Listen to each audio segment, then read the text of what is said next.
వైఎస్ఆర్ కడప జిల్లా పోరుమామిలలో ఫారెస్ట్ సిబ్బంది శాంతియుత ర్యాలీ చేశారు. ఏపీ అటవీ అధికారుల సంఘం ప్రెసిడెంట్ శ్రీనివాసులు ఆదేశాలతో Proddatur union vice president Karunakar, secretary Ramana ఆధ్వర్యంలో పోరుమామిళ్ళ రేంజ్లోని ఫారెస్ట్ సెక్షన్ అధికారులు, బీటో అధికారులు, సీనియర్ అసిస్టెంట్ శ్రీనివాసులు ర్యాలీలో పాల్గొన్నారు. అలాగే శ్రీశైలం శిఖరం చెక్పోస్టు దగ్గర అటవీ సిబ్బందిపై భౌతిక దాడి చేసి దూషించిన రాజశేఖర్ రెడ్డి, వారి అనుచరులు చేసిన చర్యలను ఖండిస్తూ నల్ల బ్యాడ్జీలు ధరించి శాంతియుత నిరసన చేపట్టారు. డిప్యూటీ సీఎం పవన్ కళ్యాణ్ వెంటనే స్పందించినందుకు ప్రొద్దుటూరు యూనిట్ తరఫున కృతజ్ఞతలు తెలిపారు. వారిపై చట్ట ప్రకారం చర్యలు తీసుకోవాలని వారు కోరారు.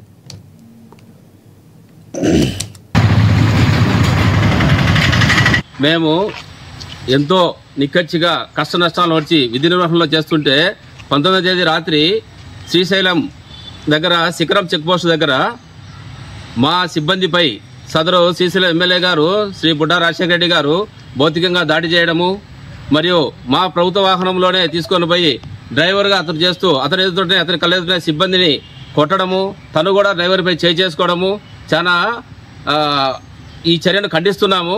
ఎందుకంటే ప్రభుత్వంలో భాగం కూడా ప్రభుత్వ ఉద్యోగస్తులు, అటువంటి ఉద్యోగస్తుల మీద చేయి చేసుకోవడము, ఇట్లా దాడి చేయడం కూడా మేము ఖండిస్తున్నాము. ఎందుకంటే ప్రభుత్వంలో భాగస్వామ్యమైన గౌరవ ప్రజాప్రతినిధులు ఈ రకంగా సిబ్బంది మీద దాడి చేస్తే మేము ఏ రకంగా ఉద్యోగాలు చేయాలనేది కూడా ఒక ఆలోచించాల్సిన విషయము.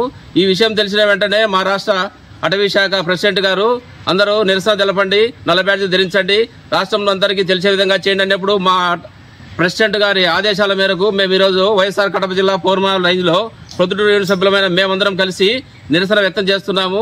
చట్టపరమైన చర్యలు తీసుకోవాల్సిందిగా గౌరవ ముఖ్యమంత్రి గారిని మరియు ఉప ముఖ్యమంత్రి గారిని కోరుతున్నాము.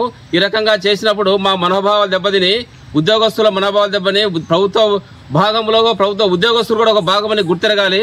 ఈ ఉద్యోగుల మీద భౌతిక దాడి చేయడం కూడా ఎంతవరకు సమంజసమని మేము తెలియజేసుకుంటున్నాము. కానీ ఈ విధంగా మరొకసారి జరగకుండా చట్టపరమైన చర్యలు తీసుకొని మాకు న్యాయం చేయాలని గౌరవ ముఖ్యమంత్రి గారిని మరియు ఉప ముఖ్యమంత్రి గారిని మా అధికారులపై. బాపట్ల జిల్లా అద్దంకిలోని తిమ్మాయిపాలెం